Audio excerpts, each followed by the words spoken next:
Right, thank you.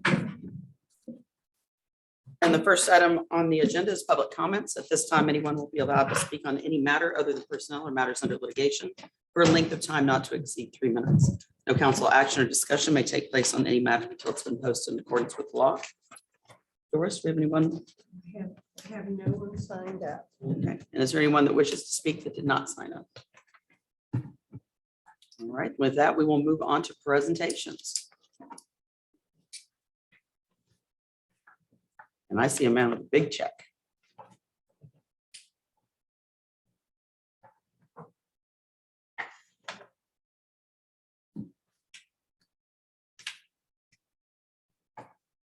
I've got good news for you guys this year. Tom, the Lions Club had a huge car show. Last year during the pandemic, we were only able to do $500 each for both the fire department and the police department. I'm happy to announce tonight that we're going to be giving you $1,000 each back to our normal $2,000. So Awesome.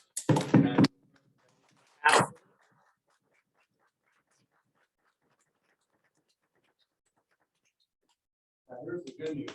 This is a picture. Let me think. This is the actual. This is real bad. All right, my handy's me. Okay. Don't refuse it. Can we come up to the hook of this? Yeah.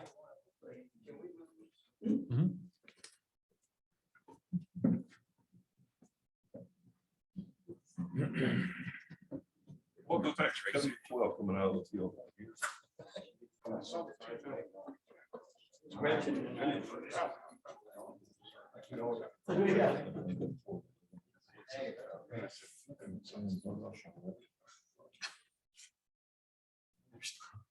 don't mind. I don't mind.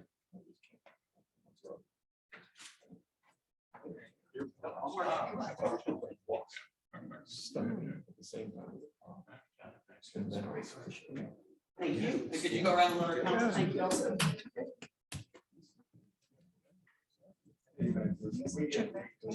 And I'm left-handed. Thank you so much. You bet. Yeah, so It's more like it's not good. Can't shake hands. Thank you very much. We appreciate it. Thank you. Thanks. We use our right to shake. Thank you. Thank you, sir. Appreciate that. Hey, bro.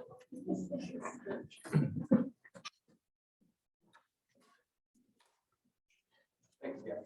Thank you. All right, and then under reports and announcements, you can see November 3rd is National Railroad Month. So we have Depot Day. November 19th is lighted up tree lighting at 6:30 at the depot. The 20th is the 56th annual holiday parade downtown. December 4th is Deck the Depot, and December 10th through 12th is the German Christmas market. And now reports by city staff, Glenn Windsor.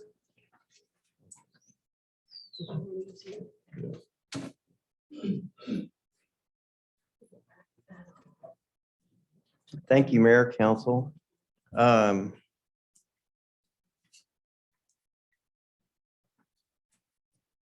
I was in a rush to come down here, I printed this report. And when I got here, I realized that it was still in my office. So I headed out to go get it. And I don't have a key to that building. Wow. Bye-bye. Thank you.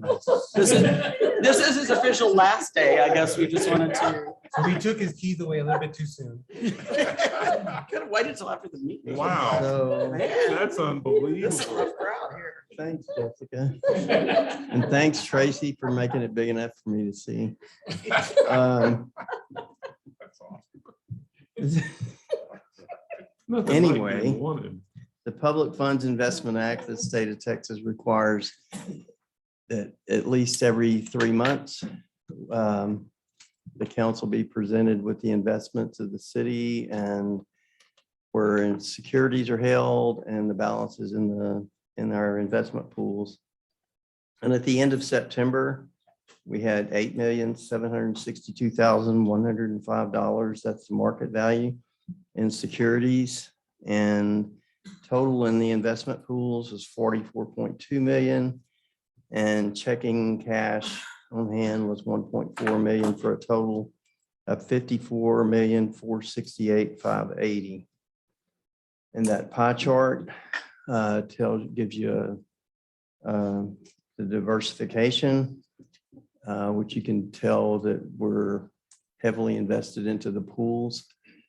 And the interest rates are extremely low right now. So the bottom of the page, that first page, is a breakdown of the diversification by maturity.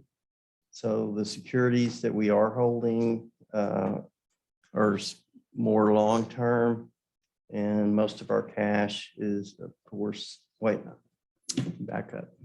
Our cash and what we have is liquid is short, and what securities we're holding are less than 2 years. The second page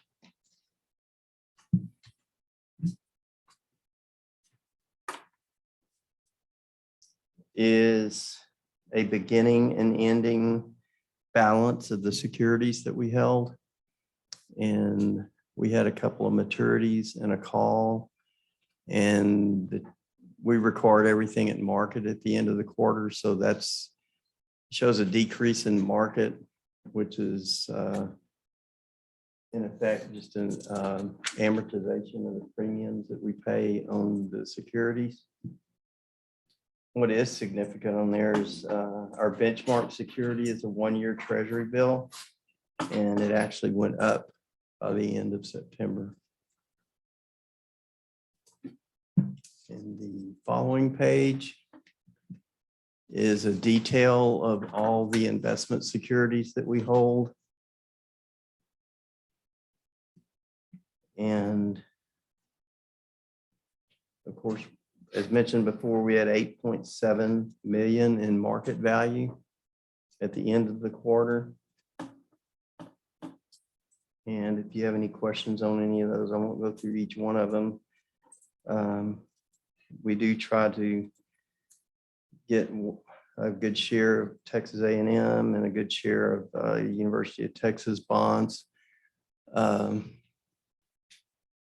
then we also have some municipal bonds mixed in there. Last page.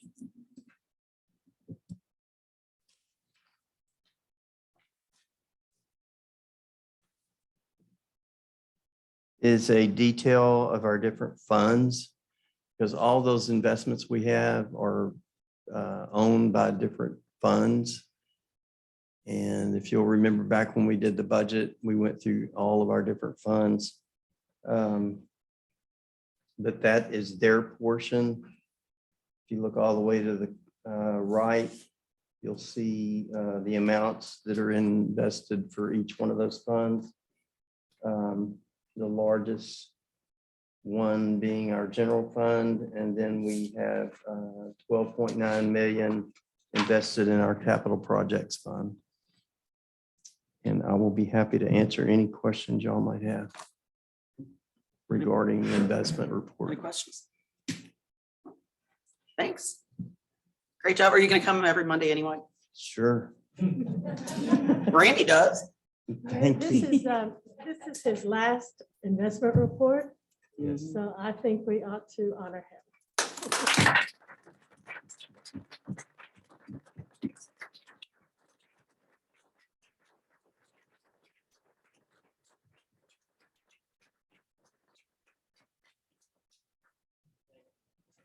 Thank you. Let me have a comparison of his first report with his last. Mhm. That's been a good idea. I wish I had it. Wish you had a key, you could go get that for you. Hope you didn't leave anything else in there. Really? All right, and with that, I'll entertain a motion to approve the minutes of the October 18th, 2021 regular council meeting. Second, Got a motion and a second. Any questions? We'll call for the vote.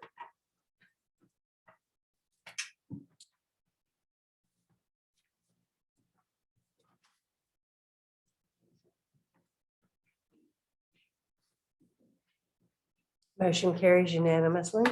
All right, and with that, we'll move to old business. Nathan, you want to tell us about the first item or the only item? on old business.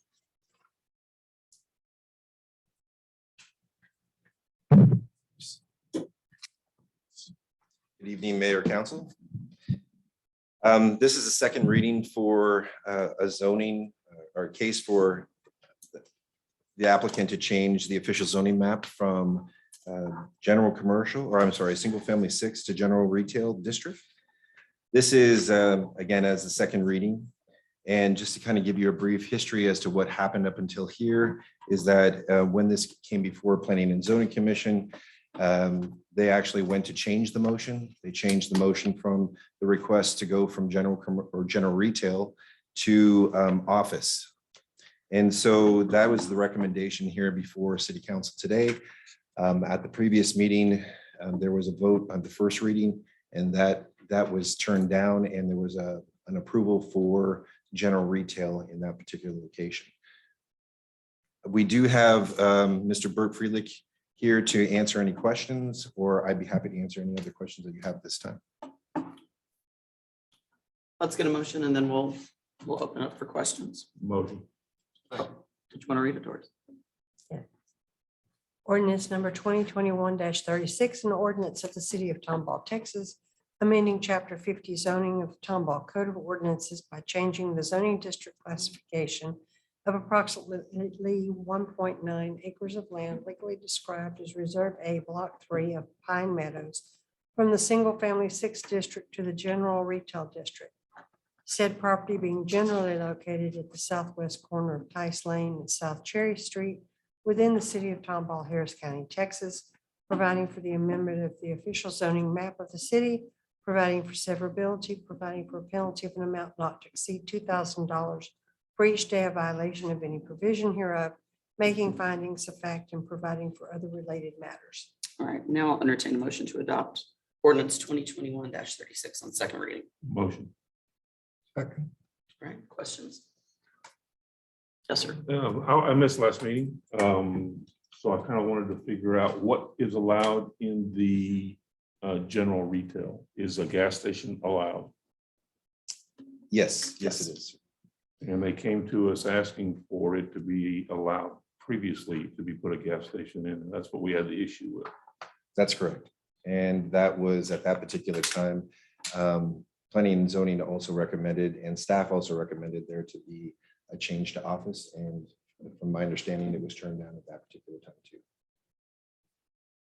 We turned down office. I didn't think, 3-2 vote, Mayor, is a deciding vote to 2 make to it 2. retail. okay.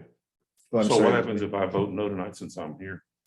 And it comes back and you end up having the same split without the mayor making it the top? We've got a full council, so whatever the vote of tonight's council is the vote for, takes 2 readings.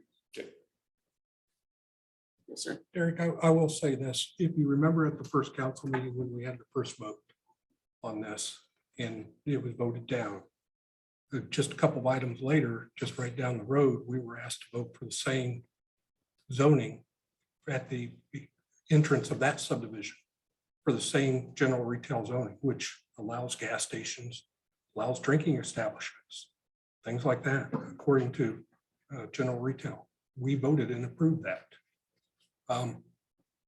Chad made a good comment at the last meeting. I know you weren't here, but this was a landowner who developed the whole entire parcel of land, that the subdivision plus carved out that corner for retail.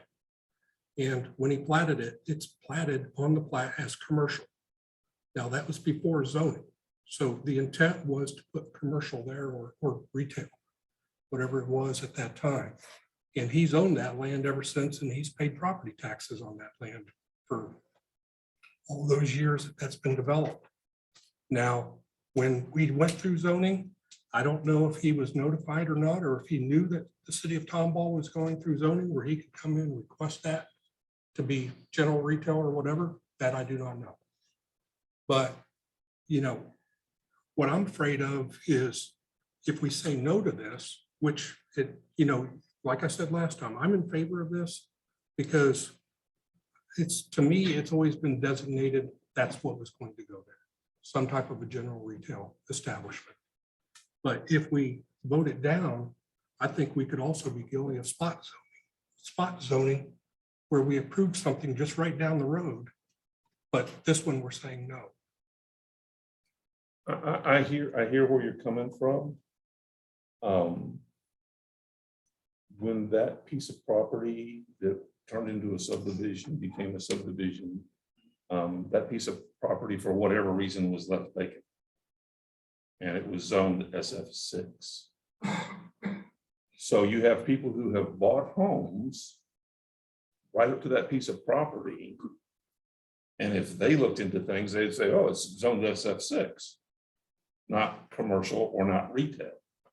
So yeah, I'm gonna buy a house in that subdivision backing up to that property because it's zoned SF6. Whereas with the piece of property right down the street from it, there are no homes. So at this point in time, they came in and said they wanted to have that zone a particular way. And we said, yes, we agree that you can do that. Those people who buy homes in that subdivision can either make a determination of buying a home up against a business or not buying a home up against a business. That's the difference in my mind between the two, is that if we allow this to happen, then we've got people who, especially the elderly people who have bought smaller homes in there for downsizing purposes, are going to have a commercial business right behind them with traffic coming and going, with the possibility of bad guys holding that kind of a place up, especially where it's at, and ended up in their backyards, getting away. So, you know, I have to look at it that way as a person sitting on this council. And so I've got to vote no again, like I did the first time, for that reason. And those are the two differences, and that's why I explained that. Can I say, and I Sure. probably won't change your mind, but we have to weigh what a reasonable homeowner would do, or what we can expect a reasonable homeowner to look at this piece of property and think, what is that going to be? This is not a park, or there was a farm, or there were barns and a park that the realtors, you know, that somebody's mowing down. This is a hard corner cleared and platted for commercial before zoning, right? So anybody, any of the original homeowners would see that that was commercial, because that's what it said.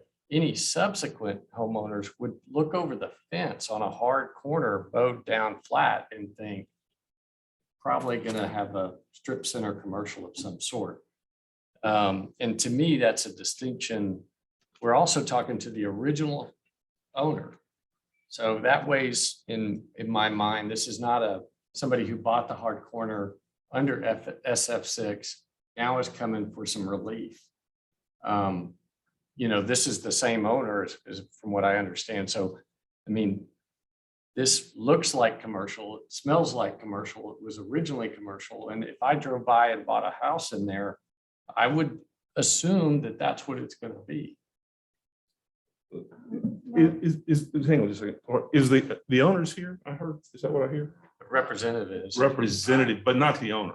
The owner could not make it tonight, but I'm here in his behalf, and I've been to previous meetings on his behalf. I can answer any questions.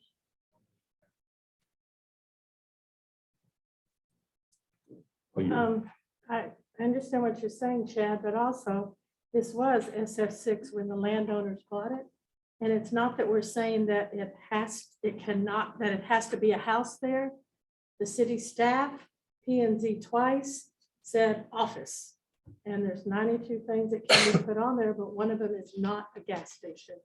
And that's what was recommended. And so we're not making a decision that's got to be a house there. We're just saying that office designation instead of retail designation is best for that area. I will say that the case you're making, we're putting something that is so restrictive that, somebody correct me if I'm wrong, but you have a strip center with retail slots. And from what I understand, by zoning it the way that you're suggesting office, each person that comes in there, if they're not one of those 32 or whatever businesses, has to get a conditional use permit to move into a 2,000 square foot slot. And And I can tell you that's not how strip centers work. I mean, it's land on the ground, they build it out, they move in. I mean, this is not just, hey, let's just zone it down. This is highly restrictive of the property. Well, there's a lot of strip centers that have done that. And building a gas station right up against someone's home who thought it was not going to be a gas station when they bought the home. That's a small price to pay in my book, coming here for a CUP, since there's over 90 choices with the CUP in retail, in office, and over 200 choices in retail with the CUP. Are So there I 90 don't choices see without that- CUP I in general don't see retail? No. that. How many? There are 90 altogether, Yes, and I would have to go back to check how many are actually are I think CUP. it's 30 and the rest. I think it was more Without like a CUP. closer to 60, Okay. but I can But check look, for you. let's just call it what it is. That's all I'm saying. Let's not act like we're not highly restricting this landowner who has paid taxes for 15 years, platted it as general retail, carved it out of a hard corner, mowed it down. And we're going to restrict it beyond what he is asking for. That is a big deal. So if I understand your case, we can all vote and it'll go the way it is. But what you're suggesting is extremely restrictive. This is a very big, this is 2 acres. This is a big, hard retail corner. And I can't imagine 2 acres with strip center, with people coming in for a CUP. They have to come before council, pay $600, wait 60, 90 days. I mean, if you own that property and you're trying to lease space and it's a fill in the blank, and it's not one of the 60, I don't even know what the 60 are. You have to come before city council before you can rent that space and wait 90 days. And that's not how that industry works. People, from my, limited experience, what we're doing is highly, highly restrictive. And that's my point. I'm going to be in favor of voting for it. Can I For those address this, council, or our legal counsel? Yes. If we vote this down, is that grounds for spot zoning case? That's such a factual determination. In my opinion, I don't think so, but I would need more facts to complete. Spot zoning is based on what I understand of the other property versus this property. I don't think so, but that's not a question that I can answer tonight. So we have Goodman across the street from this piece of property, which is a commercial building and property that's open during the daytime but closed in the evenings, probably 5 or 6 o'clock. I would imagine they close their doors. So there's not nighttime traffic there. Across from that location, across Cherry Street, we have 2 residential homes that are there. And then backing up behind it, we have residential, and to the south of it, we have residential on that 2-acre tract that we're talking about here. I mean, I understand what you guys are saying. I got on council. One of the reasons I ran for council was because I had some very similar happening next door to my house. And I didn't want somebody building a gas station, which would have ruined the value of our entire block, but it would have killed my value of my home. It would have sent it to the dump. I feel for where he's at. I don't know, and maybe it's because of my ignorance, I don't know when he purchased it as to when the zoning was overlaid. If somebody can enlighten me to that. The zoning was done in 1994. Let us talk. I looked at the zoning map last meeting. Yeah. And it was dated 1994 Okay, is when it was zoned. and when was that purchased? Yeah, We didn't adopt zoning until 2008. Correct? So the zoning map couldn't have been dated 1984. No. What do you mean it was his platted? map For platting. oh, it's plat. Oh, Yeah, His Plat. plat, His plat. his plat was 98, 94. 94. It was 2004 is what I. Was it 2000? Yes, sir. I'm Yes, sir. sorry. It's fine, it's I'm fine. sorry. It's a Predated zoning. There's no it's question. predated zoning, and was my question. Man, it's a hard one. and probably when zoning was going on, if he had come and said, hey, this needs to be commercial, I would imagine it would have been zoned as commercial. This question was asked the last meeting, and I shared with you, Derek, just because you were not here as to whether or not, because, yes, it was on the plat, it was filed of record. However, zoning Wipes that out. wipes out things that are on plats all the time. We've got incorrect setbacks on plats all the time. When we don't like to have setbacks on the plats because those change from time to time. And zoning does trump the land use regulation aspect of the plat. And I would say the reason we're talking about it is because it's hard. Oh, yeah. This shouldn't yeah. be, this shouldn't be easy. I mean, I think the individuals that come before us are underrepresented often, which is why I'm on city council.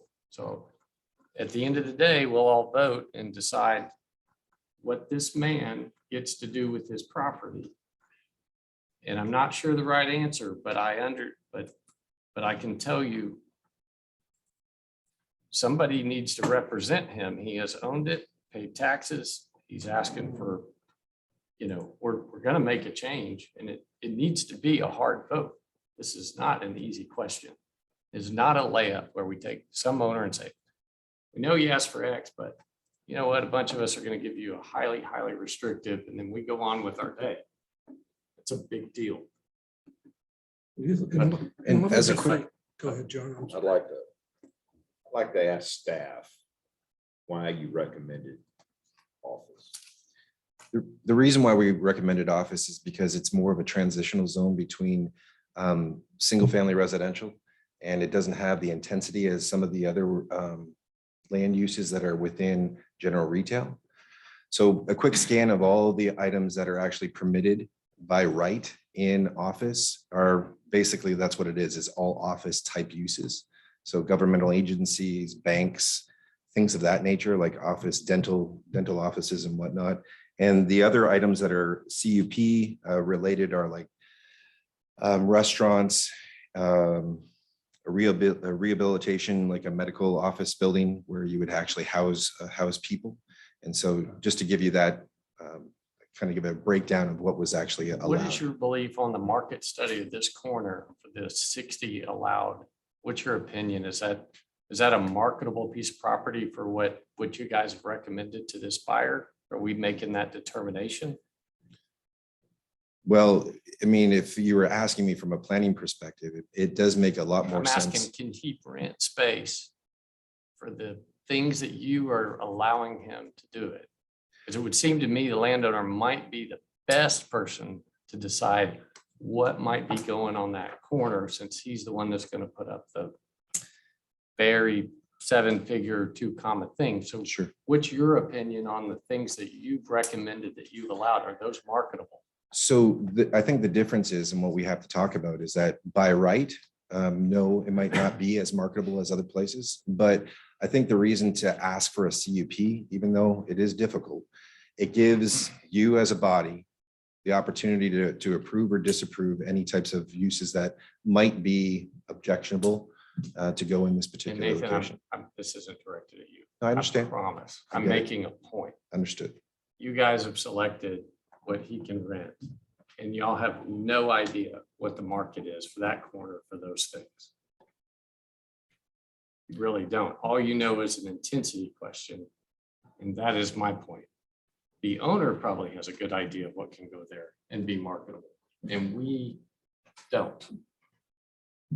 But there is precedent for this, because we did this same thing on that piece of property. I believe it's over on Brown Road that set for it forever, and it was going to be a gas station. And then the thing that determined it Office. was that it became an office, Yep. and they were more than willing to put in an office situation there. And I don't know if it's been developed or what, but that was a choice on that for the same reason that it's a gradual. I mean, this is in zoning statutes and laws all over the place that you do these gradual transitions for the intensity between residents and business and retail especially and industrial. And so, this is the logical course to put something less intense like that. It's not unheard of. Let me say this also. there's 12 properties that back up to that parcel of land. We only received one objection. That means 11 people who received notices never responded. So they must not have had a problem if they didn't think it was that big of a deal.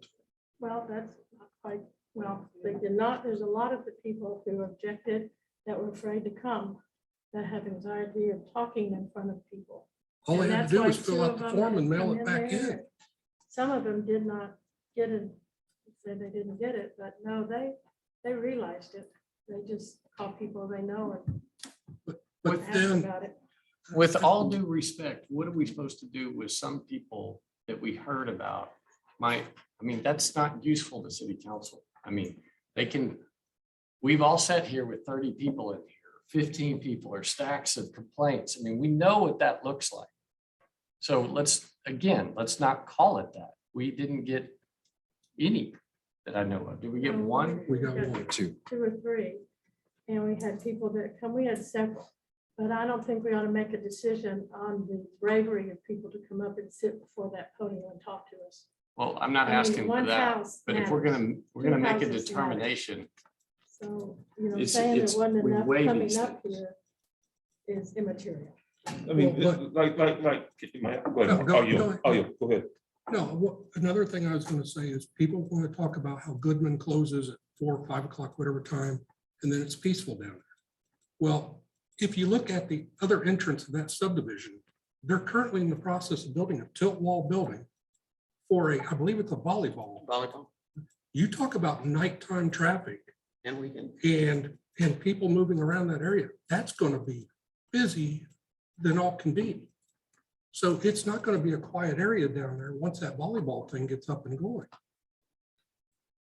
And you want to talk about people hanging around and loitering or whatever, they're probably going to be hanging around loitering over there. But we approved as this body. Is that volleyball next to your house? No, it's across the street and it's zoned commercial. Okay, thank you. Yes. But right across the street from it are 2 homes. and there's no guarantee that Goodman is always going to close at 5. I mean, I hear what y'all are saying, and I understand what you're saying. I just feel that it's our responsibility to make decisions for the best of our community as a whole, not just 12 homes, but that whole entire subdivision. I don't know, because I'm not a planner, how much potential value could be lost for that whole subdivision having a gas station there. I know we all selected our homes knowing that there probably wouldn't be a gas station put there next door to our homes. This is a hard one, and you're right, Chad. We get paid the big dollars for the hard decisions, but here again, I think I've got to do what's right for what I feel like is right for the community. All right, any other questions or comments? All right, then I'll call for the vote. what is the vote? Let's get this right. The vote is to approve it to general retail. Mayor, is there a possibility that I can make a statement? Yes, sir.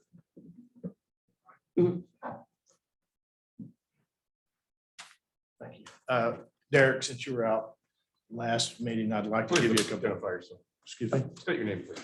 Burke Freilich, 17615 Blasting Rose Drive, Cypress, Texas. I'm representing the owner.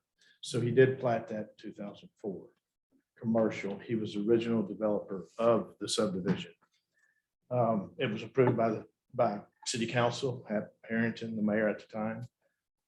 Houses were built starting in late 2004, before zoning. They were, and I think everything was complete before 2008. So the subdivision was done. Okay, so when you bought in that subdivision, you knew from 2 things. If you had a realtor, you had a title company, that was recorded. Okay, that document was recorded plat. You'd have that information at closing or before closing. You should have that information. That's one key. Second, it would be Let me ask you a question before you go any further. okay. Who should have who would be knowledgeable of that? The people who are buying those homes or that property owner? Who would be That closing. knowledgeable? Who would be knowledgeable? The buyer should be. The buyer, the gentleman who bought the piece of property. No, the buyer buying a house. So I'm gonna buy a house in Pine Meadows. Right, Okay, I'm at the title company. yes. You get a title commitment. Within that title commitment, it's going to show everything recorded. It's going to give you a list of instruments. And that's going to be one of the key instruments. This is a recorded plat. Here it is. Here's this commercial reserve, 2 acres. It's going to be recorded, given to you through your title commitment. So if you dig in, I just bought this house. If you look at if you read, you have that. If somebody didn't read, they could see that it was fenced off. It was, it's just grass. It's been vacant. So, I mean, they knew it was separate from the subdivision by visual. It was pretty obvious that it was not part of the subdivision. It was going to be a commercial. But you had that, so you had a recorded document and you had the visual look at, it's fenced off, it's held separate. We don't know what's going to be there. Didn't know what was going to be there. Now, we don't know what's going to be there tomorrow. There's no guarantee that there's going to be a gas station, but I can guarantee you it's going to be something retail. We came in here as commercial request first. That didn't happen, which blew us away. The owner did not understand the zoning part. It got lost in transition, or he would have been up here, in 2008 and said, look, I want this commercial. He's got vested interest. So he had a vested interest in 2004, 2008 as a commercial track. And he's owned that for 17 years. Now he's trying to finish the building. I mean, he was original developer, put the ditch in for the city, helped work with the city. I mean, he's a good citizen. I mean, he's not just somebody that just came off the street trying to sell a piece of property and make a profit. I mean, it's really going to deter him if you don't allow him to have the property developed.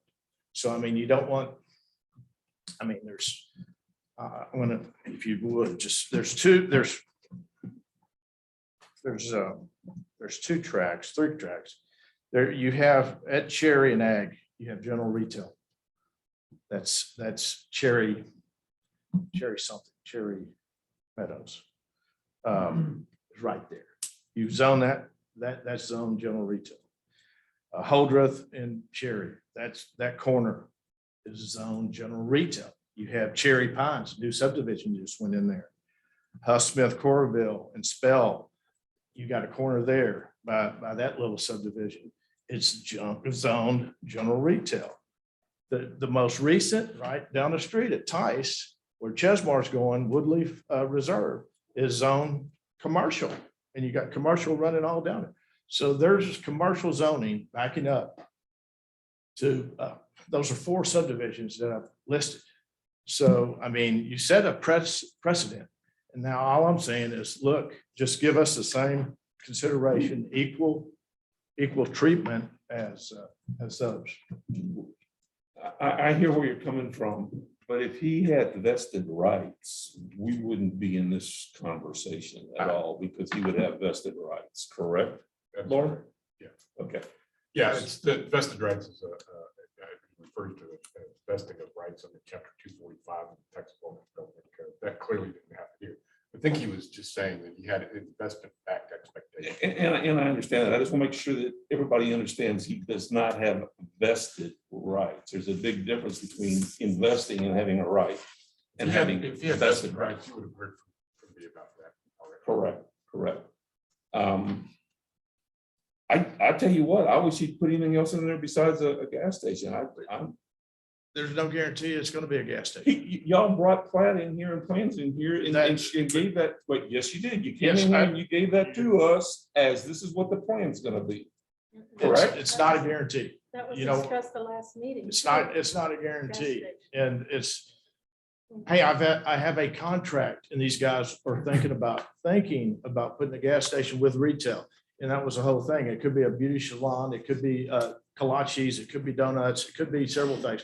But I would have It's- absolutely zero problem It's a long, with that versus a gas. it's a long station. ways from happening. I mean, if you zoned general retail, this is not a guarantee that there's going to be a C store there, because the guy's doing a study right now, and a study to see if it makes sense for that. If it doesn't make sense, we're going to do something, another, it's going to be retail. That's the whole point.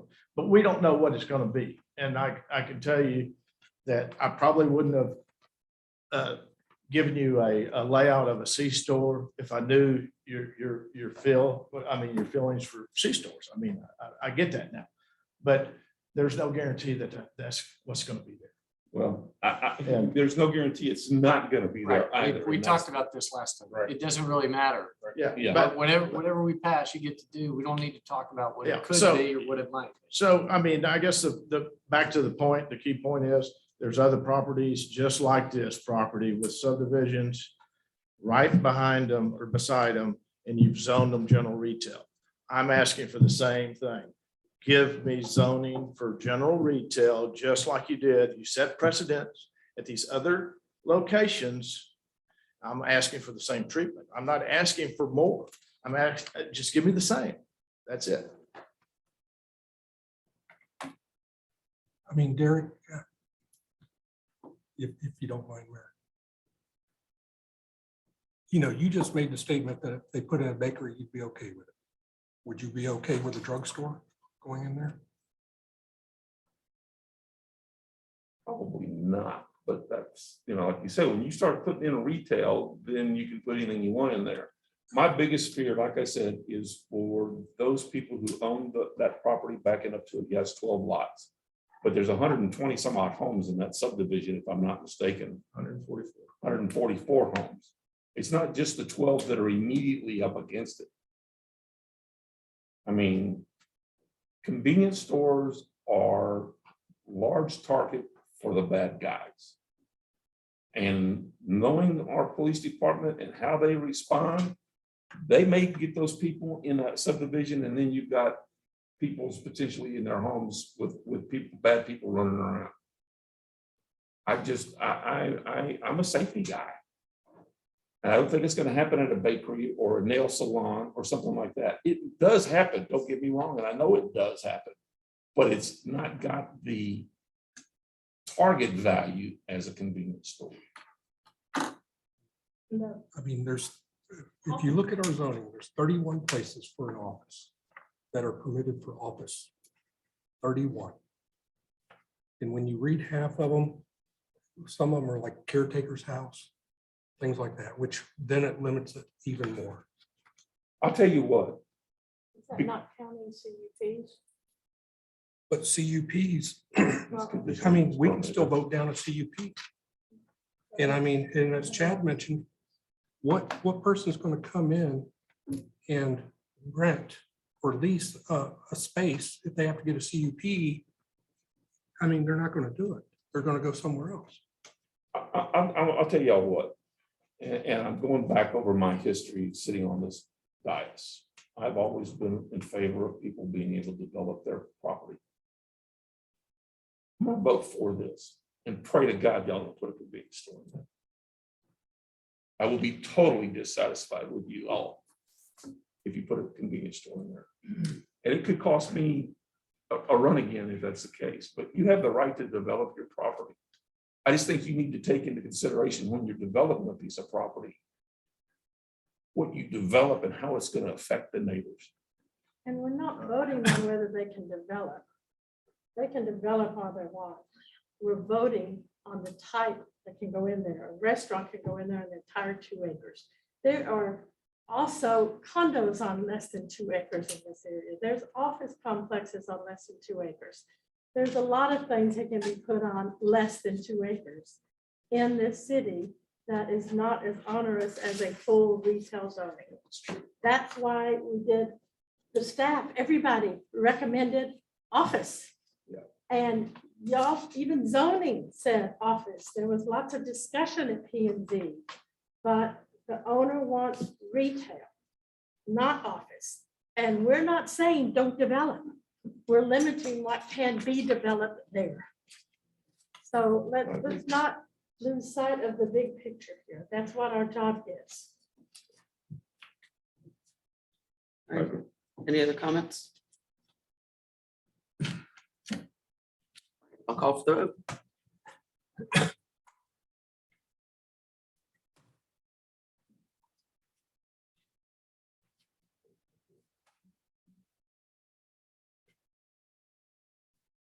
Motion fails, 3 votes nay, 2 votes aye. I'm not making any suggestions as to what council should do, but if they wanted to be, if any council member wanted to make a subsequent motion for office, that could be done, which is what was done at the Planning and Zoning Commission. It does not have to be done. I will leave it open to you, but I just wanted to mention. I will make that motion that they be allowed office. If that's the case, this would be the Yeah, first it's- reading it's- of that one, and so it would come back again next time. And I'll second such motion. All right, so we have a motion and a second to change it to office. Any questions or comments on that? Is Can I this- ask, Yeah, go ahead, you Chad. want office, or you want to circle back and maybe try a different tack, or what do you want? I mean, office is not really, we want it commercial, it's dropped down to general retail. I'm just asking, what do you want right now? I don't, to answer your question, I mean, office is all I'm gonna get, I mean, at this point, I guess so, but. I would have to talk to Nathan. Okay. Find out. the I procedure understand. moving forward. Okay, I just wanted to make sure you didn't have an opinion one way or the other. This would be for 2 votes, so. You- You're correct, Warren. Yes, it would have to come back in the next meeting. So if we vote for it tonight and you choose before next meeting not to have it as office, you can, I'm sure probably always. Yeah. How do we get it up on the voting machine? I am making a motion that we offer up office for that. Change piece of the property. it's second vote on the same item.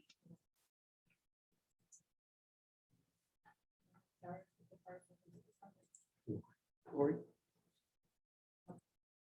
So is this going to be considered a first reading? It's as going to be office? considered a first reading of the office, correct? If there are no other comments, I'll call for the vote.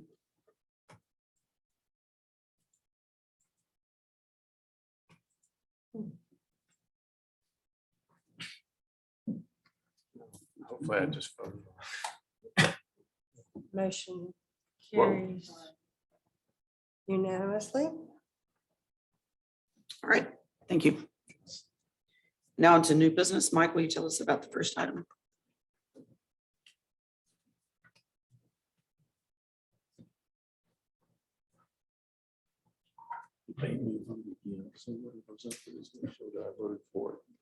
Mayor and council, we're asking that you approve a request by the Houston Repertory Ballet for $16,500 for their December 2021 Nutcracker performance, and this was approved by the TAC board. With that, I'll entertain a motion to approve the request. Mayor and Council, just real quick, I did want to also add that the budgeted amount was $14,000 for this item. When the ballet came in, they actually had because of COVID and they had lost revenues and fundraisers that previous allocations were at the 16.5, so that they recommended the 16.5. They asked, what would that do for our budget? And I did inform them because of the lost revenue, again, we have availability of ARP funds that were going to go back into this, so we could fund that if the council so chose. Fund what, the 16.5? Yeah, the additional money, Which is 2,500. correct. Remind me what ARP is. American Rescue Plan, Okay, stimulus fund. thank you. What's the 19.8 then? That was their request, not knowing what was budgeted, and so they had included everything that they lost revenue and their costs to try to make that up.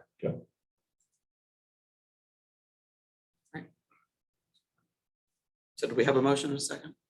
No, we were just getting ready to that. All right. We have a motion. Motion. Second. We have a motion in 2 seconds. 2 motions in 2 seconds. Mark the motion and I'll take the second. All right. Call for the vote.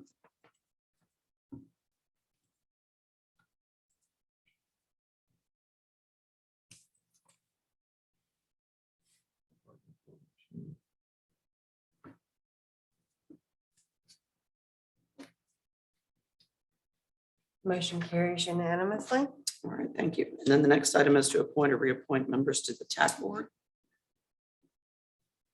Doris? Okay, I'm sorry, I didn't know I was doing that. Bounced it back and forth. It kind of went down. We currently have 3 positions that are expiring on the Tourism Advisory Committee. They're expiring December the 5th. 1 resident, 1 business owner, 1 hotel representative. The current terms are being occupied by Ted Milkey as a business owner, Chris McCall as a resident, and Raymond Francois as a hotel representative. We have also received an application from Kaylee Moore as a business owner. She is the owner of HTO.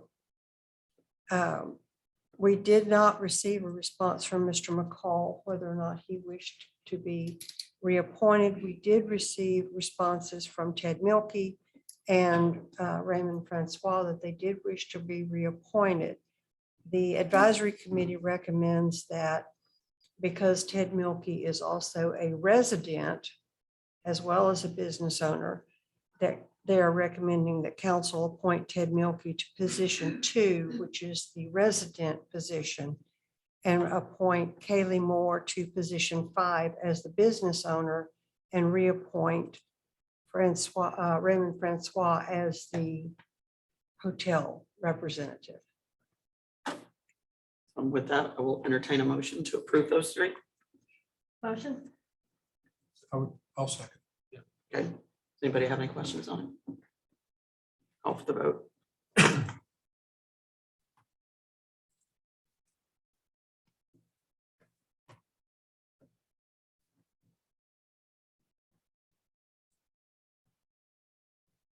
Motion carries unanimously. All right, thank you. And then our next item, Brandon. Good evening, Mayor and Council. I'm up here talking about we talked about in the budget, the 25 radios, which is year 3 to finish upgrading all of our portables for the police officers. It was a budget approved item, which comes out to $58,075.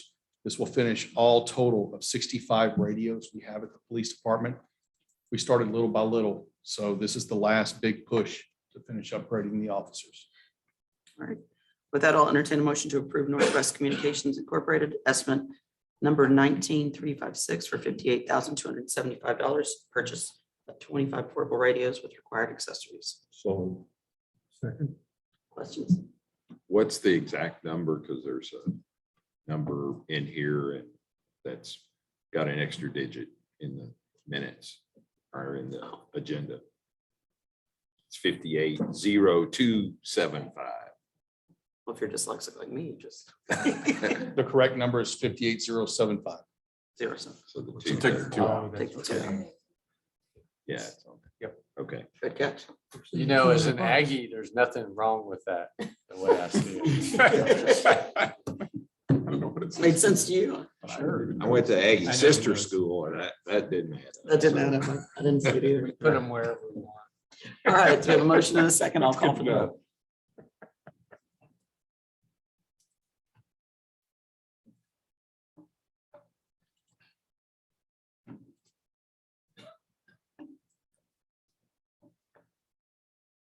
It's up there too. Motion carries unanimously. All right, thank you. And then Glenn, will you tell us about the changes to Spirit of Texas Bank?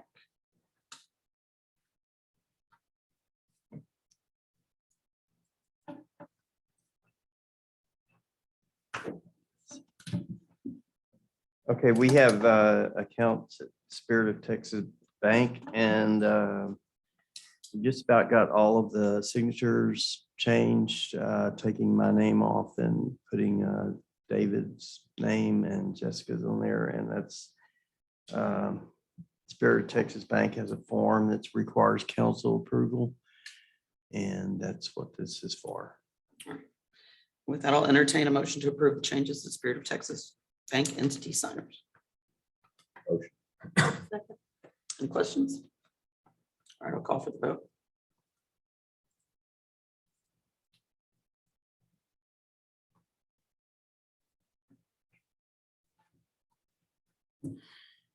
Motion carries unanimously. All right. And the next item, Lynn, did you have something to say? You said you wanted to say something. This is your last item. Here's your last chance. Oh. See ya. It's not only, okay. Take this job. I'll defer to the Councilman Ford. It's not on the agenda, but Always the just other way. thank all of you, council members and staff for giving me the opportunity to be here the last 11 and a half years. I look at this as a privilege, if you will, to be part of this process of serving the citizens and doing what's best for Tomball. And it's been a good experience. And I may come back to meetings because I enjoy watching the process.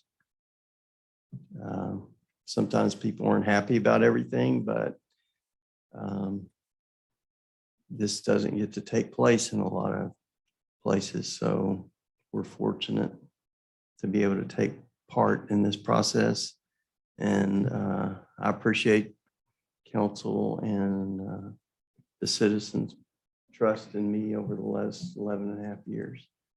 And I appreciate the opportunity and the friendships that have been made through this time. So thank y'all. thank you.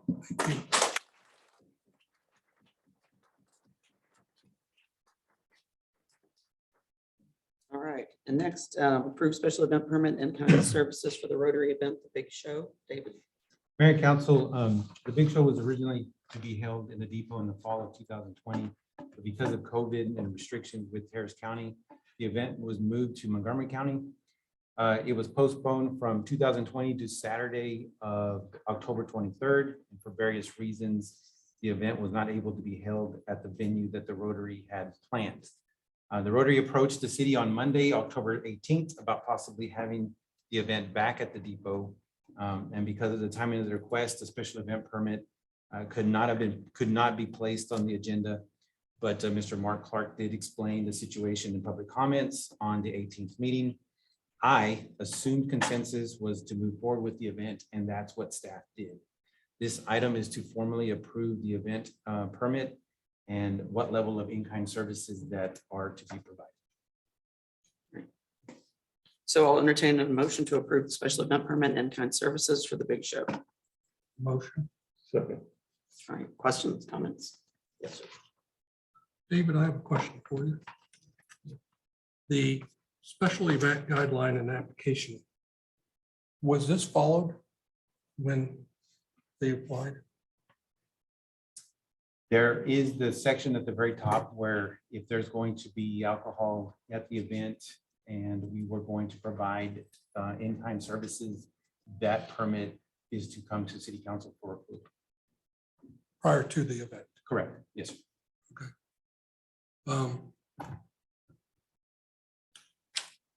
Is there anybody from the Rotary here? Would you mind coming up?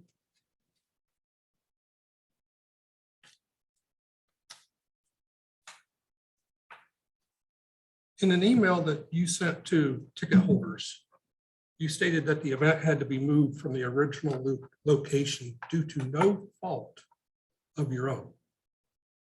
Can you explain to everyone what happened?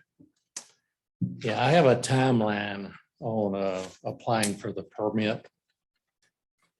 On September 7th, county application submitted 47 days prior to the event, which 45 days was the minimum. September 9th, phone conversation and email with permit coordinator Ruben Martinez. September 27th, email received from Fire Marshal Jimmy Williams with some specific questions regarding stage emergency access, on-site cooking, pyrotechnics. September 28th, email response sent to address the issues and questions with answers available at that time. October 7th, email from Fire Marshal to follow up on outstanding questions regarding a traffic plan layout. Email was responded to explaining that Lieutenant Swilling from Montgomery County Sheriff and Officer Schoonover from the Head of Security were meeting on 10/8 to discuss plan layout. October 8th, the officers met at 9 a.m. prior to Rotary Wood Forest meeting. Traffic plan was established, locations identified for officers.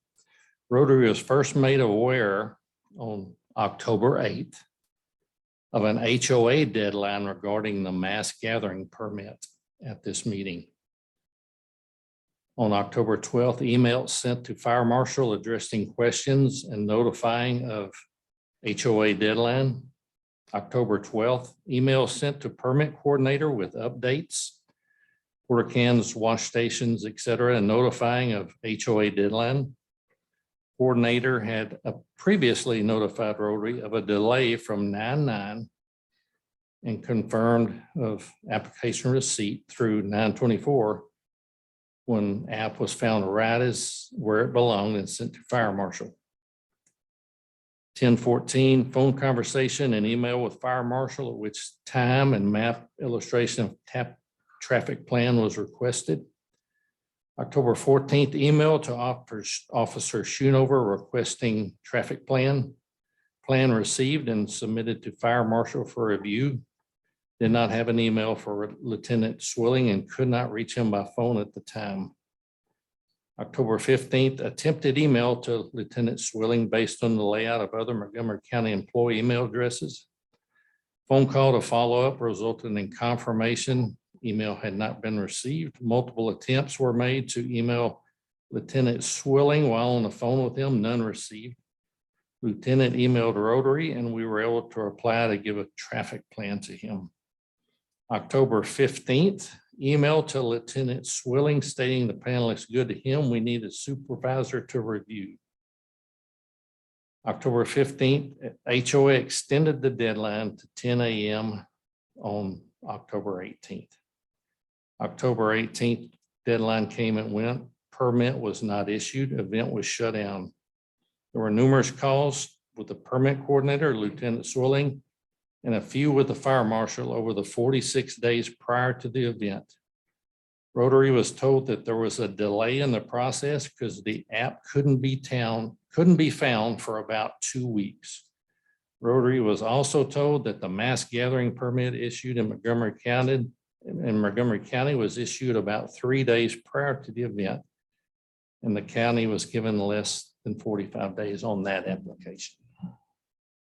Okay, so you have started applying 46 days before. I think it was 47. Okay, 47.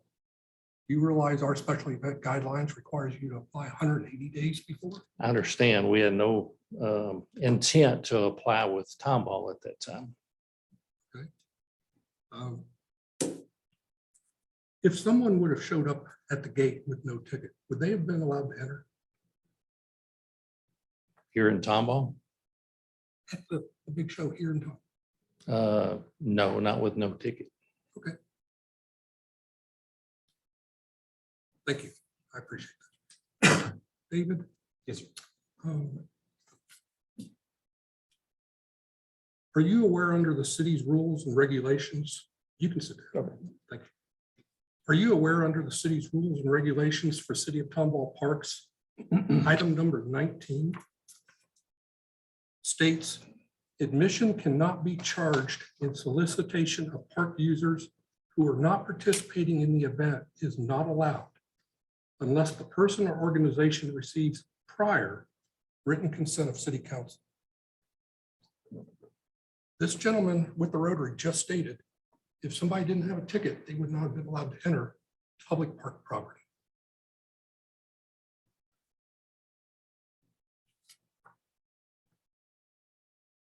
Lauren, another question I have for you. Does the mayor have the authority to waive City of Tomball policies, guidelines that council approved? The ones that council approved, no, I don't believe she does. My understanding is that the special event guidelines and applications that was effective 6/8/2021, and I could be wrong, I inquired about this morning, was not approved by city council. It was an initiative that George Shackelford wanted before he left, and it was put these procedures were put in place before he left, but it's my understanding that they were never brought to city council for approval. Does the mayor have the authority to waive those? Yes, I believe she does. She does. Okay. Because apparently in a notice from Mark Clark to, and I don't know who this went to, stated that the mayor made the statement that she would waive all 30-day city requirements.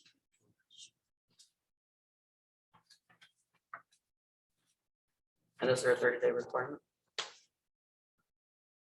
There was a 180-day requirement. Right. but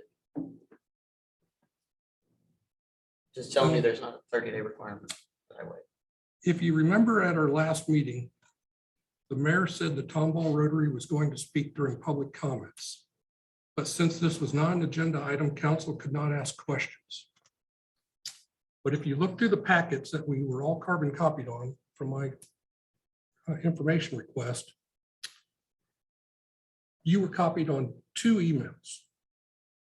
Email number 1 was dated on Monday, October 18th, 2021 at 12:56 p.m. 5 hours before our council meeting, that Mike Baxter sent to David, Jessica, and Jeff, Chief Bird, with the subject line reading Rotary Club Big Show.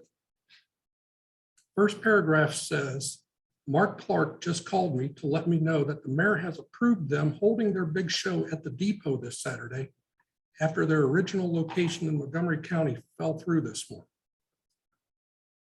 How does the mayor have the authority to approve that when I thought city council had to approve it?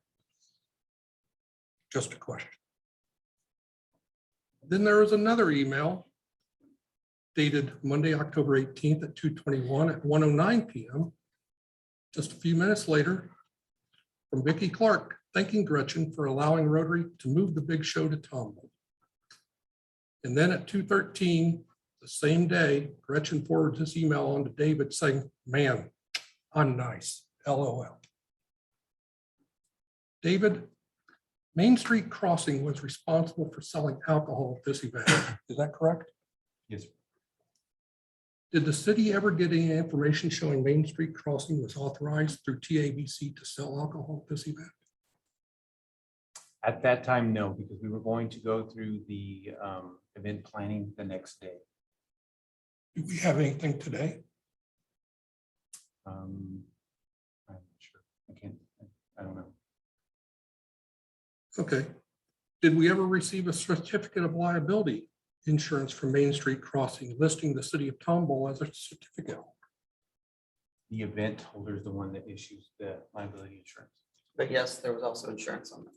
But they're not the ones selling the alcohol. My concern is, you know, did we take a major risk if somebody would have left that event drunk, got into an accident, hurt anybody, killed anybody? Because we don't technically have a voted on approved permit, didn't have this information from Main Street Crossing. What kind of liability did we set ourselves up for as a city? What kind of information from Main Street? Well, I asked if we had, you know, approval, if they had the right license from TABC to sell off premise. Nobody seems to know. Did we get a certificate of insurance from them? Because when we set it up, when we do our agreements, and Mike, maybe you can answer this. When Cisco's had the permit to sell at our events, they had to submit special paperwork for that, showing their liability insurance and everything else to the city. Is that correct? Pardon? They did. Yeah. Then they have the TABC permits. But we have nothing from Main Street Crossing that I'm aware of. So I'm just curious. Thank God nobody, I hope nobody got hurt. David, in an email you sent out to council members the evening of Wednesday, October 20th, after a conversation you had with me on the phone, you stated this event by our policies and procedures does require city council approval of a special event permit. The permit would have detailed event requests of the city and council with them either approve or deny before any work is scheduled and done. For this event, this obviously has not been done. I'd just like to know, why did you take it upon yourself to do all this without council approval?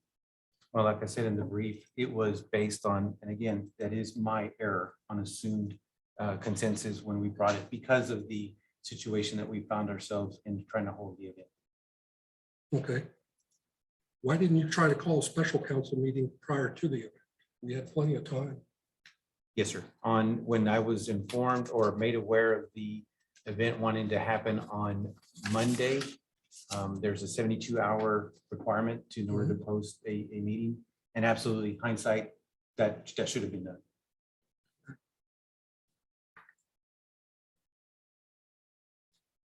So far as in-kind services, just as salaries alone, both straight time and overtime, so far that I've been able to see, have totaled approximately $7,500. This does not account for any other expenses that have not yet been accounted for.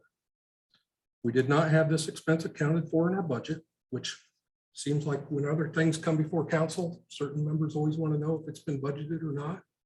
So this one was not. I feel as though we opened the city checkbook and said, here, let us bail you out of your problem. It's personally how I feel what we did. With special privileges given to one group because of who some of their members are. If someone would have left the event intoxicated and either gotten into a wreck or killed, like I said, I feel the city could be liable for possibly multiple millions of dollars that I do not feel as though we should have been put in that position. In my opinion, the Tomball Rotary's problem became our emergency, and I'd like to know why. I'm not upset with Tomball Rotary. This is an internal deal. I'd like to know why the internal procedures were not followed.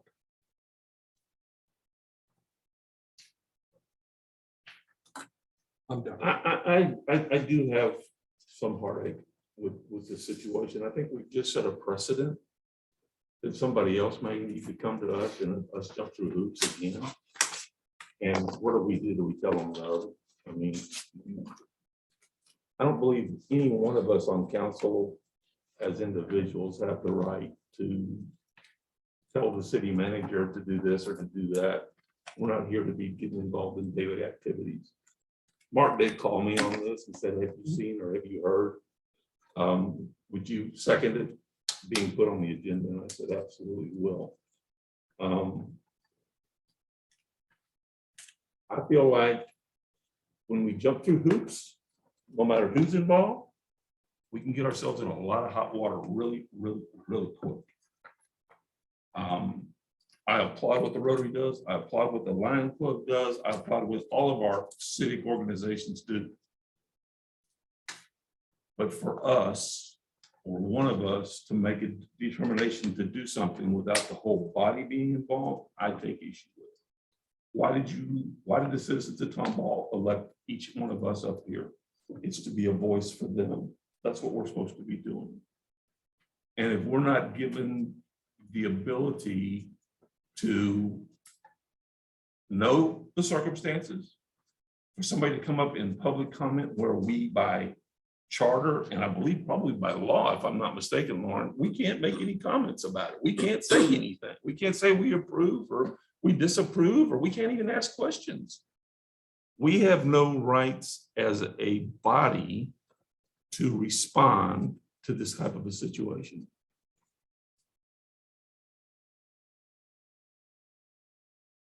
I know that we try to do everything we can possibly do to make this community the best place we can. But at some point in some time, we have to say, I'm sorry, but we're going to have to postpone this until we go through the proper procedures and policies. That's what they're there for. It's not like we're trying to say, hey, it's only here this one time. It's for every time. So if I come to you next time and say, David, this club wants to do this, I expect you to tell me no. I don't think I get any special treatment because I'm elected on this board. I don't. And you shouldn't be afraid of your job. in any way, shape, form, or fashion. When you stand up and say, I can't do that, that's not within the policies and procedures of this charter of this city.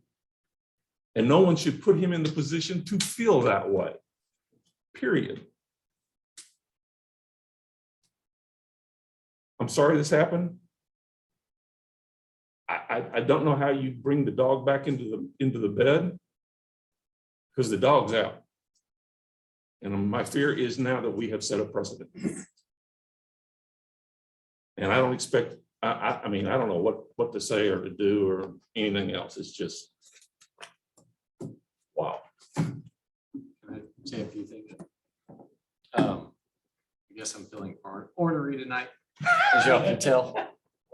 But, and with all due respect to my fellow council members, because I think we each bring a unique piece, and I feel Mark's heat and passion right next to me. I can feel it. So, and I appreciate that, whether 100% agree or disagree. But I will tell you that, man, you know, I liked the flexibility. I liked to see the city be flexible, and maybe I think there's a lot of lessons to be learned here. Let me just say that. I mean, I think what Mark's brought up is a lot of lessons to be learned, like how do we manage it? But I like the flexibility. I mean, I like the out of the box thinking. I mean, what's your salary for this? You guys back there, what do y'all paid for this trip? 0. Y'all are 100% volunteers? And everybody that you were asking for permits, and I mean, you had the fire guy, you had the police guy, we had traffic, we had HOA. What else do we have? We had sanitation, we had, I mean, it goes on and on and on. And these people are volunteers. And certainly you might have handled it differently next time around, right? I don't know all the ins and outs, right? But certainly there's probably lessons learned on y'all, but you're volunteers and you're dealing with these. Everybody's got something to tell you. It is not easy. And then they roll up here and they're like, we're in a total bind. And what I saw was, let's make it happen. And that's why I'm on council. And I'm not taking away anything from your research or your feelings, because I think, I mean, when have we turned down a special set, council session? Been here, what, 8 years? 0. All you have to do is say, hey, let's line this up. I need you guys, if that was a possibility. I don't remember all that. Yeah, I guess there was in hindsight. Absolutely. So I think that's the biggest lesson. I mean, who wouldn't have made a meeting for that request? Right? But we didn't. We dropped the ball a little bit. We made some assumptions, whatever. Was the event successful? I'm sorry I wasn't there. Very much so. And it was successful. And it was successful because of the people in this room. And I felt like there was a tacit approval last meeting, because it was talked about, can we make it happen, right? And I personally was left with the idea that, okay, we're gonna kind of backdoor approval this, that right or wrong, but I wasn't surprised it happened, right? I don't think any of us were surprised it went forward, but I think there's lessons to be learned here. I think this can be avoided by calling for a special council.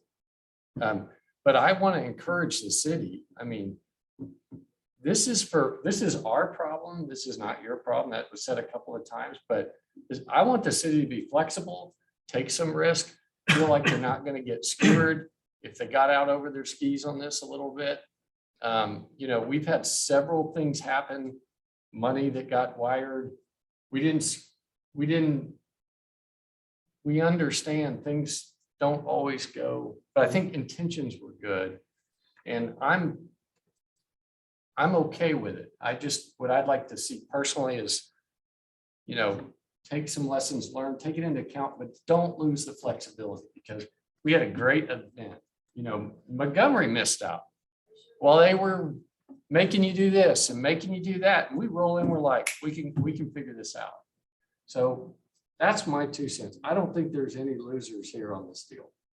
Personally, I think I hope we come together and just lessons learned, but don't, at least from one city council member, I don't want to see the loss in risk-taking, flexibility, creative thinking, because I will support that. Unless it's egregious, right? You get so far out of your skis. We know what that looks like. And so. I appreciate all the comments. When you started talking about the liability, I'm going, oh, the pit in my stomach. And I say bullet, we dodged a bullet. We dodged a bullet then on Absolutely that. did. And I appreciate y'all bringing us back into thinking about that. And I also appreciate Chad's comments too, that I think next time something like this happens, we will still have this, let's see what we can do to make this happen. And let's see what we can do to make this happen within the guidelines. And a specially called city council meeting on a Sunday afternoon at 2 o'clock, whatever we need to do That's right. is okay. That's what we're here for. And that would have kept us from opening ourselves up to the liability that you're talking about, which I am so glad we're not having that conversation. So that's my 2 cents. We did it for Iron Man. We did it for one other. Big difference. Big difference. Let's not compare Iron Man. No, to but I'm this. just saying, I'm making the point, we got called, oh, we paid our gas bill on a Saturday. Obviously, we'll come. Mhm. Yeah, I just, we were trying to be good community partners, but I did have many of the concerns that you did, not quite in depth as yours, but I appreciate your research on that because that is alarming. I think the bottom line, we talk about a special council meeting, what it boils down to is communication. I mean, if there had been better communication and in the form of a meeting would have been great. I think all of these concerns, questions could be aired. And I think at the end of the day, we'd all been on the same side of getting this event done and making it successful as it could be. So that's the only thing. Yeah, I mean, I can't imagine anybody on this council voting against the Rotary Club coming before a vote. And Mark, if you had told me that evening that there was a problem, we would have called a city council meeting for Thursday. We weren't allowed to speak, Mayor. You're not allowed to say anything about that. That's our. rule. Y'all talk to each other about it. No, well, we don't. no, I only That talked to may one be the person. issue is that decision was made before this diocese was Yeah. asked. and You already- by right, we can only speak to one other councilman. We can't go and call Chad or call John or call Lori or call you for that matter. Once that first contact's been made, But we you, can't set a quorum, but he period. could have called the city manager. Good. And vice versa. No, so I Mayor, think we all, well, I'm not gonna speak. for him. I think I think the horse put it in, it's not a trough. But Put it in Mayor, the according to the barn. emails we got, it was already a done deal before that council meeting. And that is absolutely not the truth. I have emails that They- say it was. Can I speak to this? Yes. My email said that. I took it up on myself because I thought it was. I don't want to blame Gretchen for anything. They helped us. We were in a big bind and y'all stepped up. We could have lost our shirts. Rotary could have closed. And I don't think this community wants that for all that we do for the community. I see your point. I sure do, because if I was in your seat, I would probably be saying the same thing. But city manager, mayor, police chief, they pulled together. We had no time. We literally had no time. I would have begged, borrowed, and stole to get this done because, again, we would have folded. And we're 75 years old and it was beyond our control. COVID killed us. If we would have had to cancel entertainers, we've already paid them. I mean, it was just on and on and on and on. We were overpromised and underdelivered. That wasn't it was out of our control. These guys, thank God for them, because we would have literally packed it up and all gone home broke. And thank God it didn't happen. And I think Matt did have a permit. We can certainly check to see if that was there. I think he did. He has a TABC license, and I believe that was intact. And I don't want to speak out of school, but you can blame me. I mean, I thought we were moving forward. We're not blaming you. No, I know, but I again, mean, as I again, listened to Mr. Clark. when he I told me understand, To talk to me. but just, you know, I'm not upset with the Rotary. well, I know It's you're an not, internal deal. but still, I feel like, we are part of the problem because maybe we insinuated or read something in this that wasn't actually said, hey, this is going to go forward. And again, I apologize for that. If I took it that way, we were just beside ourselves, literally up at 2 a.m, trying to figure out what the heck we were going to do. There was not, and we had so many police officers there. If somebody walked out of there intoxicated, they'd have been in a car pretty darn quick. There were police officers literally everywhere. We never saw anyone unruly, rude, nasty, bad behavior, drunk as a skunk. That did not happen. It just didn't happen. People pull together. Ms. Clark, let me just say this. You and I are friends. Yes. And I consider both y'all my friends. You have banking rules I got it.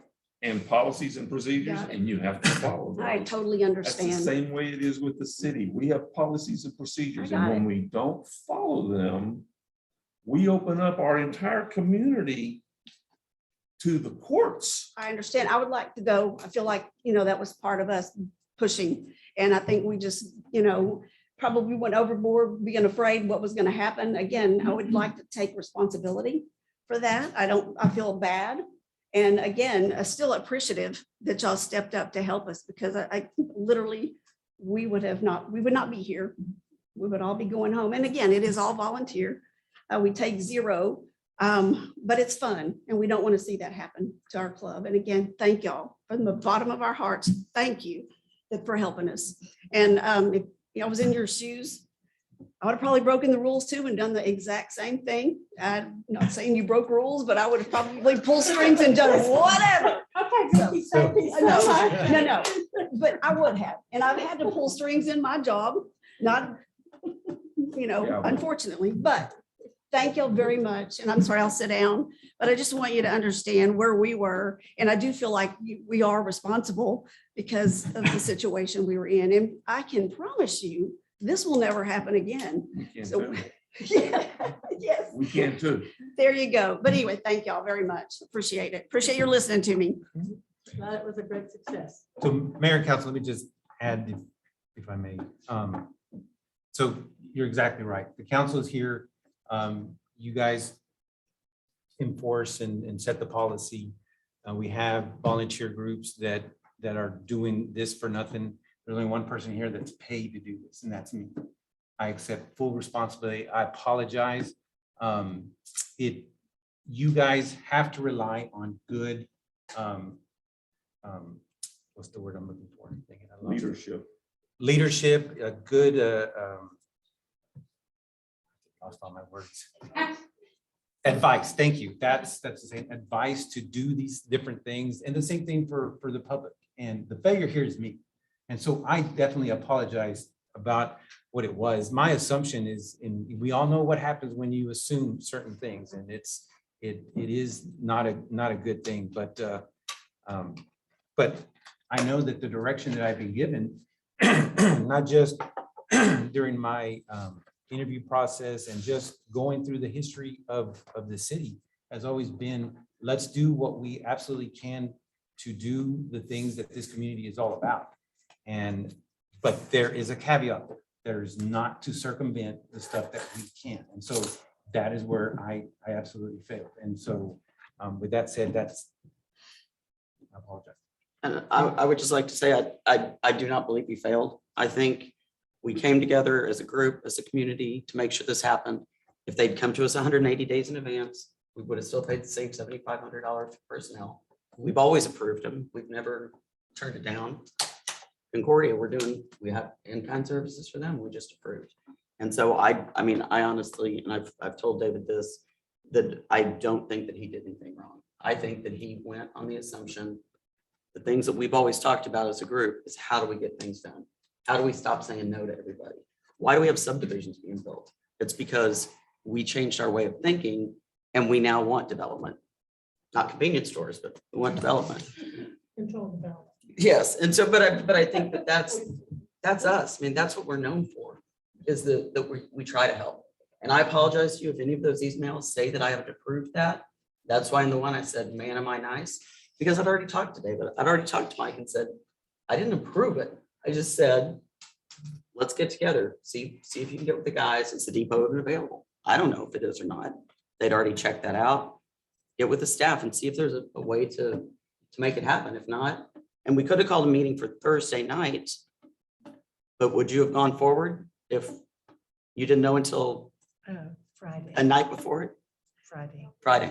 Wait a minute, they came and made a comment on Monday night, so 2 they hours. knew, wait a minute, they knew before Monday night that this was an issue, because they came here Monday night and made public comment. Thursday is the earliest. you could Thursday. have. 72 hours? That's Thursday. Mhm. So- No, it would have been. Right, you could have had it Thursday, evening, We could have a Thursday meeting. And are they but gonna, that's the earliest. yeah, It's just a matter is policies and procedures, guys.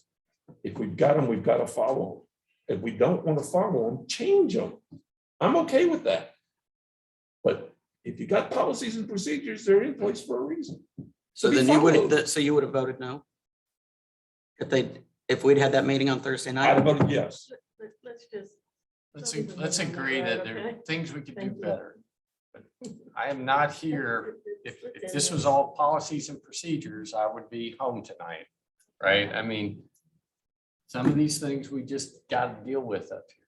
Maybe we disagree whether it's one of them, but the reality is sometimes we get this stuff up here. And I was, and made a comment, Mayor, about the staff's gonna work out the details. And in my mind, I'm thinking, okay, staff's gonna work out the details, and I'm gonna hear about how this is gonna be done, and that's the part. Granted, I didn't check my email either to see that Wednesday email, but I didn't hear anything until after it was done, so that's all I was counting. I mean, I'm sitting here, I'm happy everything went off well. I mean, I believe in Tomball. I'm glad we have events like this. But I can honestly say I'm sitting here happy because we didn't have a problem. But if somebody would have left and caused an accident, somebody else got injured, killed or whatever, I wouldn't even be allowed to talk about this because we'd probably be in a lawsuit and we can't talk about things like that. But the issue is we had time to talk about this, to meet, discuss this beforehand. We could have asked the questions about the liquor, the alcohol license, make sure we're covered there. Council would have been behind it, we would have been fine. We do things like this every once in a while but it's all council approved. To me, what's on the agenda tonight is meaningless because it's after the fact. I don't even know why we're voting on this tonight, to be honest with you. What's the purpose of us voting on this, Lauren? I mean, is this a CYA thing or what? No, the main reason is the in-kind, because we never approved the in-kind. Right. We could vote that down tonight, I guess. It's ratification of the action that was taken by staff. But I mean, it says to approve special event permit and in-kind services. I mean, permit's a meaningless deal. Can I ask Lauren, is this a liability, perceived liability? I mean, what do we have? Educate me a little bit here. As far as the alcohol, Yeah, I mean, how the gravity of this risk, big, medium, small, what? I think it's minor. I mean, obviously, the issue could be huge if there was an accident, but even if there was an accident, I mean, because it looks bad, but even if there was an accident, I saw the insurance certificates. I did not see the TABC license, but the city's role in that, the city was just supplying a location. They weren't serving anybody. There's so many other factors that are involved in whether somebody leaves drunk that my personal opinion is that it's not a really significant risk. And Main Street Crossing did have liability insurance for that. They had liquor liability, which they couldn't get But we without it. didn't. But I mean, here we have an event, police officers walking around. This has never been voted on. Like I said, thank God nobody got hurt. Because let me tell you, there's attorneys out there that would take this case and love it Well, and to Mark's if point, somebody would have gotten injured. whether the liability is big or small, it don't look good when No, something it goes doesn't. bad. And there, that much is 100% true. Mayor, call the question. Without question. I mean, if that attorney starts digging and finds out there was no permit or anything, it's just gravy. Mayor, call the question. Somebody have to prove that? Yeah. Or we just have to stop talking Vote because on Gary it. told us to. Right, Okay, take a vote. take a vote.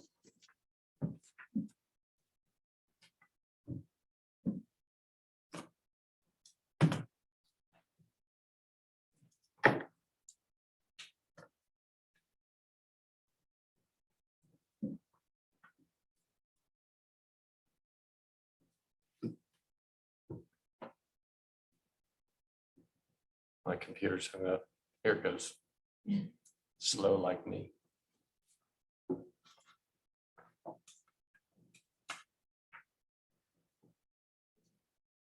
Yes. Motion carries unanimously. All right, thank you. Mayor and Council, just to clarify, because I want to make sure we're clear on this. So in-kind services, I don't know if the motion included Yes, in-kind, what level? Okay. approve the special permit and in-kind services for the Rotary Club. What's the motion?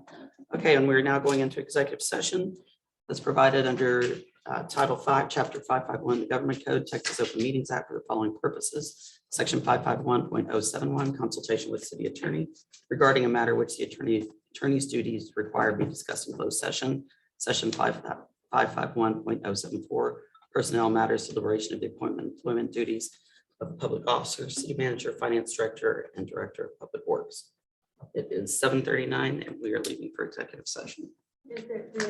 We'll be coming back for a vote on anything? No. No, No, but don't shut it down. Well, it's fine Finish that it. we all are tonight. Y'all make sure we get out of.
It's 7:52 and we're back in session. I'll entertain a motion to adjourn. Motion to adjourn. Second. All in favor? Aye. Any opposed? I did not touch this water. I'll tell you this, when I retire, I ain't coming to that here city council. Oh, you're coming. I ain't letting anybody else be there.